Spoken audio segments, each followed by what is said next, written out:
entendu, surtout c'est le confinement. Donc on a mis rapidement tous les gestes barrières déjà que le gouvernement avait mis en place. Donc la distanciation sociale, après tout ce qui est lavage de mains, désinfection. Donc on est dans une entreprise agroalimentaire, donc c'est déjà notre quotidien. On a eu le port de masque qui a été rendu obligatoire, ce qui n'était pas le cas auparavant. Au niveau de l'entrée du personnel, on a mis en place la déclaration de la température pour être sûr qu'ils n'étaient pas fiévreux. Plus en salle de repos, c'est défini qu'on soit quand même à plus d'1 mètre pour manger.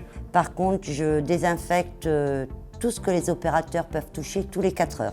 Les masques étaient toujours donnés et il me semble qu'on va avoir une visière. L'accent a été vraiment mis sur le fait de se protéger et de protéger aussi les collègues. C'était avant tout aussi de protéger l'autre. En appliquant bien les gestes barrières, personne n'a été atteint chez nous. On a beaucoup travaillé aussi avec les représentants du personnel pour que justement tout puisse bien se mettre en musique. De la part du groupe d'Agro-Mousquetaires, on a reçu rapidement beaucoup de communication, d'affichage, beaucoup de procédures. Heureusement, je dirais qu'on fait partie d'un groupe parce qu'on n'était vraiment pas tout seul, on était bien encadrés. Et avec tout ce qu'on a mis en œuvre, plus les masques, je pense qu'on fait les bonnes choses.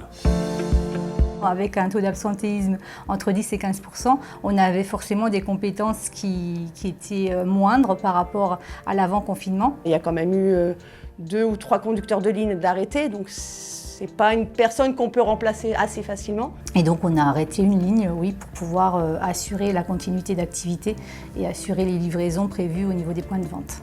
Moi j'ai été assez vite arrêtée pour garde d'enfants. Comme le gouvernement l'a dit et le groupe Agro-Mousquetaires nous l'a encore un peu plus appuyé, c'est-à-dire de privilégier pour les personnes qui peuvent le télétravail. On a eu quelques collègues de travail qui sont arrêtés parce qu'ils ont problème de santé ou compagnie.